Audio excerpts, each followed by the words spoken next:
Hey everybody, welcome back to the show. Great to be here with you today. Brand new Cabral Concept, episode 3468 of the show. I want to go over with you a system that is actually employed by Google, Microsoft, and some of the biggest think tanks in the world. And the great thing is that we can implement in our lives completely free.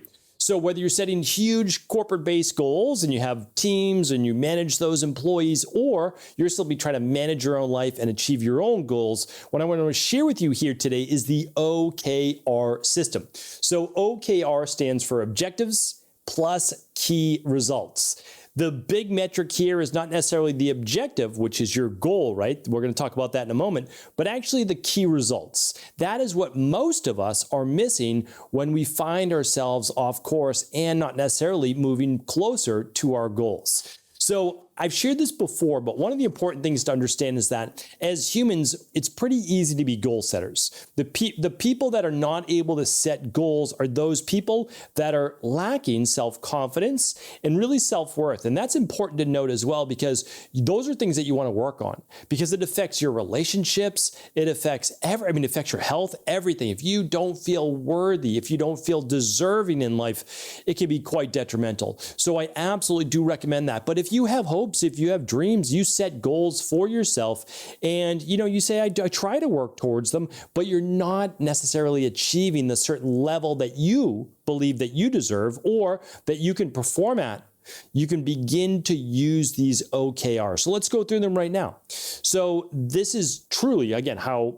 some of the top high performers do it, top high performing companies that I've seen. I've gone through their different playbooks that they use. And really what I try to do here today was summarize how you can get the most of it and just implement it for your own life. So I'm going to give you some examples here. One of the biggest ones, we help a lot of people with hormone health, with men with low testosterone, boosting it naturally, women going through perimenopause, menopause, and boosting their hormones, not just boosting them, balancing them in a natural way.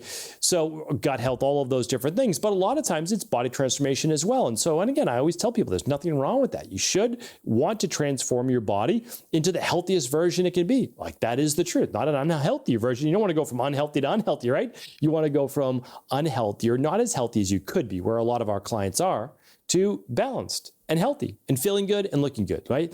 So when you set that goal, though, you just don't want to say, I want to look good and I want to feel good, right? Because that's what a lot of people's goal are. I want to look good and I want to feel good. All right, that's fine. It's a good goal. If you feel something from it, great. But there's that is your objective. Look good, feel good. But there are no metrics that you can actually achieve there, right? So we've shared before what that should look like. Okay.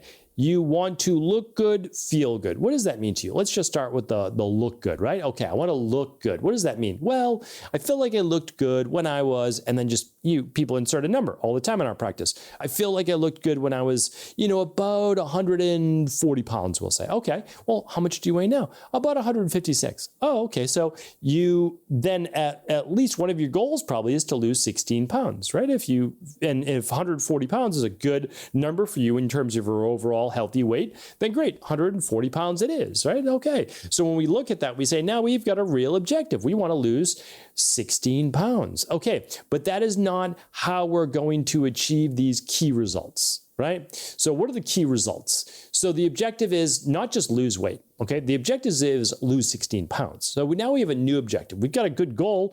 Look good. Okay, great. For this person, the subjective meaning to that is lose 16 pounds. Because they can then fit in the clothes that they used to wear and want to wear and all those things. Fantastic. That's their goal. Good. We're going to help them to achieve that. And then we say, well, that's the real objective now, 16 pounds. So what are our key results? Well, the key results for this particular person would be, what are we doing right now? And then whatever we're doing, we're going to add a little bit, right? So they say, well, on a daily basis, I get about 5,000 steps. Okay, great. Do you work out? Well, I used to. Okay, no problem. That means you're not currently working out, so it's okay. What's your nutrition look like? Like, pretty good Monday through Thursday, but then Thursday night, I typically go out with friends, and then, Friday through Sunday, I'm not as clean in my diet. Okay, so we've got about, 4 days or so of, maybe clean eating or so, and 3 not so clean. Okay, so I know what I'm working with. I'm not here to judge anybody. Great. So I can work with this. This is actually going to be very easy to lose 16 pounds because they're doing decent right now, but there's so much cleanup that we can do, so much cleanup, and we don't need to change their entire life. So we're just going to give them, let's say, 3 key results performers. So the first thing that we're going to do is we're going to say, we're not even going to increase cardio crazily yet, but we're going to increase the steps. We're going to go from 5,000 and 10,000 steps a day. That's what we're going to do. Now, if they want to do 20 minutes to 30 minutes of cardio 3 times a week, that's their prerogative. And the reason is they get their steps in that much faster, but that's totally up to them. But I'm just going to ask them for 10,000 steps a day. Okay. What does that mean? For them, it's going to mean about 40, 50 more minutes of walking. So it might mean like a 30-minute walk at lunch or after lunch and a 30-minute walk after dinner. Like that's probably what that would mean. Okay. So now they're good. But then I'm going to ask for 3 workouts per week. Monday, Wednesday, Friday would be my ideal. It works for most people and it kind of offset things. If not, Tuesday, Thursday, Saturday, all of that is fine. So then I get in those would be a combination of full body workouts, but we won't get too deep into that. And then the last one that I'm going to do is work specifically on their nutrition. That's going to be, paramount for me. And that's going to be, let's make a deal. Okay. So you want the deal right now is like, you want multiple times out per week. Totally get it. Do you want the 16 pounds weight loss? Is that a higher priority? Yes or no? They say yes, but I also want to be able to. Totally understand. So here's what we're going to do. We're going to do a 3-week cleanup routine. That's it. We're going to be able to lose probably 8 to 10 pounds in that 3 weeks, maybe even more. We've only got 6 more to go. Amazing, right? And then we're going to go down to a once to twice a week flex meal that they can have out with their friends. They can have a couple drinks if they want, enjoy a meal, not a problem at all. And then we're going to get back on track. But then once they achieve their goal, which is going to be pretty quick, I would say that it's going to be no more than 3 weeks plus 6 weeks. It's 9 weeks. And then they can have a twice a week, flex meal with their friends. So, and then they'll be at the weight they want. They'll be feeling good. They'll be looking good. Mood will maybe be improved. All those great things. So again, with 3 metrics, that's all that I'm going to ask for. The steps, the weight training 3 times a week, but it's going to be a full body. It's going to be with a little bit more intensity. And then it's going to be, and those are only 30-minute workouts. And then it's going to be the nutrition. And we're going to clean that up, but we're going to do a 3-day functional medicine detox first, and then we're just going to move into their nutrition plan. So like those would be the 3 key results. So it's like, yeah, you want to lose 16 pounds? Well, yeah, a lot of people do. Would you do those 3 things? And if you are, like, you're going to get to your goals. But then you're also going to track that, because our goal is like, we're going to lose 16 pounds over a maximum of 12 weeks, because we always use the 12-week year. So, but we could probably do it in 9 weeks, right? So like that's that. If it happens faster, amazing, right? But we still want to maintain it. So that's the big thing too. So once they go to twice a week flex meals, we want to make sure they don't start gaining the weight back. And if they do, that we can correct that. That's not going to be a big deal. On Mondays, we might just do a 1-day reset diet. Like it's like all of these things are figure outable. They really are. All right. So I don't want to get too deep on all of these because it's not a weight loss Wednesday show, but let me give you another example. So someone is interested in improving their overall relationships. Let's say like you've got a family right now and you want to be more present and you want to be more like present as a father or a mom to their kids, and also as a loving partner, like that might be one thing. So like, well, where do you start? So like, that's the goal. That makes sense. Like that's something that a lot of us want, but then we need like, what do we do? Like that's the key results that we're looking for. So the key results need to be this. You need to schedule a babysitter or someone that can watch your kids 1 night a week so that you and your spouse can go out once a week for dinner, have adult conversation, have a moment to yourself. Here's why, so my wife and I never really felt that we needed to do that when our kids were younger. And I'll share with you why, is because they went to bed earlier, right? But when my kids are now 11 turning 11 and 13 or so, it's crazy because I started this podcast many years ago and they were very, very young. And so they've kind of grown up on the podcast. But the truth is this is like, now they're staying up almost as late as I am. Not that late, during the school year, but you just don't have all of that time to be able to chat. There's just things that need to get done. And, if your kids are up, they might still need you for things. So it's good to have that 1 night a week. It really is. And then this is one that I've lived by. And I still think that this is so important, is that everybody in the family, if kids have a phone, if spouse has a phone, put the phones away from 6 to 8 o'clock at night, or whenever dinner time is, 5 to 7, 5 to 8, whatever you can do, put the phone away. And that's something I honestly, try to live by. There's almost no time that I'm on my phone during that time. And the reason why I think it's important is that you'll never get back the time that when your kids are young. That's just the way that it is. You'll never get it back. Once your kids are older, they, have their close friends or boyfriend, girlfriend, whatever. It's going to be challenging to get back a lot of that quality time, those conversations that you wish that you had. So really important. And then just, some scheduled time with them. So I always schedule activities for the weekends. I don't plan for us just to, we're just going to have fun on the weekend. Like, do something, right? Plan to do something. Doesn't have to be crazy. I'm not talking about expensive things to do. Just kind of planning that day, planning that time. So those are things that I try to do. I'm not perfect. My family's not perfect by any means, but I honestly do try. And this has been quite helpful. I just wanted to share that with you. All right, let me just give you one more. Well, one or two more. How am I at with time? Perfect. I want to make sure that, again, I'm always respectful in the podcast. I want to make sure that each and every day I can bring you, hopefully, another helpful tips-based show. But a lot of people listen to the show are practitioners. A lot of people are maybe entrepreneurs as well. We work with a lot of entrepreneurs in our wellness practice. And a lot of people, let's call IHPs, are starting to look to create their own health-based practice. So fantastic. So what would your objective be? Well, I want to launch my health coaching practice. Let's use the 12 weeks again, in the next 12 weeks. Okay, what do you need to do, right? That's a great goal, but what does that mean, right? What does it mean? Well, we've got a lot of our own IHP shows on this, but really what you need to do is you need to start letting the world know that you exist. That doesn't mean you have to even start working with clients yet.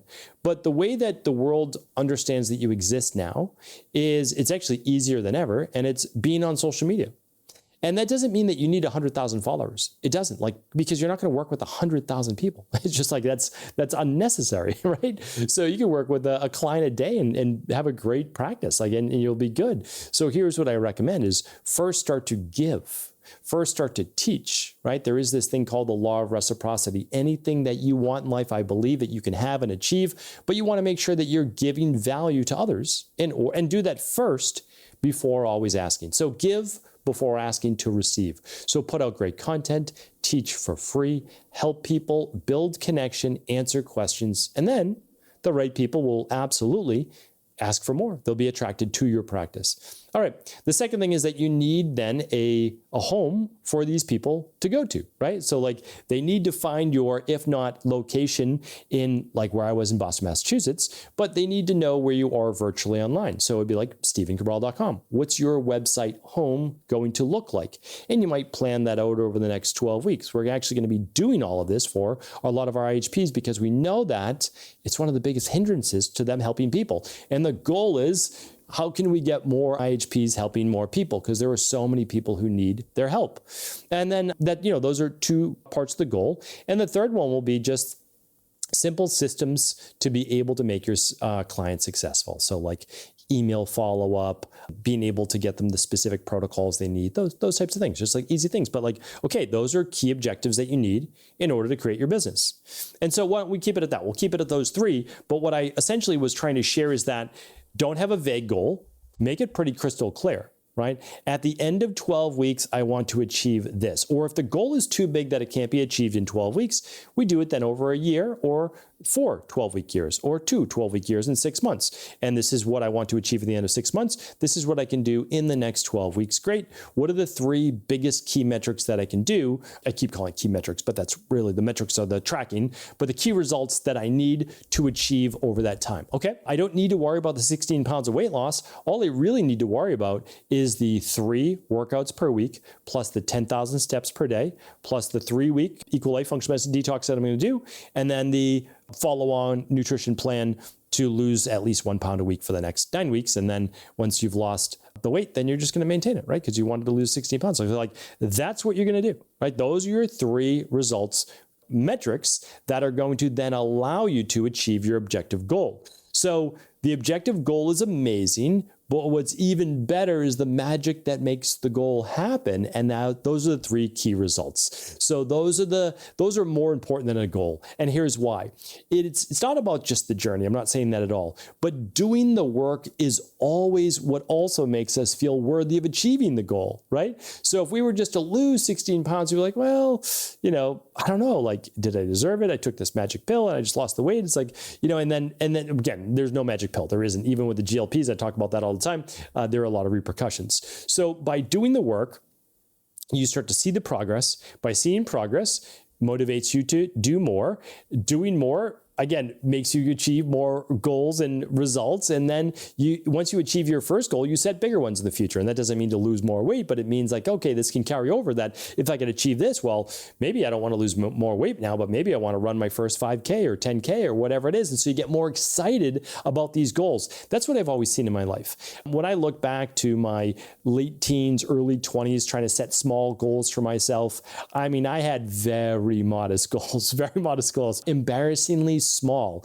And so if I ever, pictured myself in my own private office in this, old mill building in Maine that I get to come to every summer, I would never in a million years have imagined that. So did that just happen overnight? No. I mean, what happened is just over a series of 12-week years, my confidence began to grow. And I said, okay, if I can achieve this, what's the next level? Do I want that? Does that make sense for me? Does it make sense for my family? Okay, then let me go after that. If it aligns, right? If it aligns with who I am, what I believe, how I want to serve people, great. Then that's what I'm going to try to next. And again, it is about growth. I've shared that before, and I don't want to turn this into a growth-based show, but growth is almost directly correlates with happiness. And here's why. Because as you're growing, there's pain involved. But if you've been through it enough, you realize like, oh yeah, but this is life. Right? This is part of life. It wasn't this pain of trying to grow. It would be the pain of falling behind. And so it's like you get to pick your pain.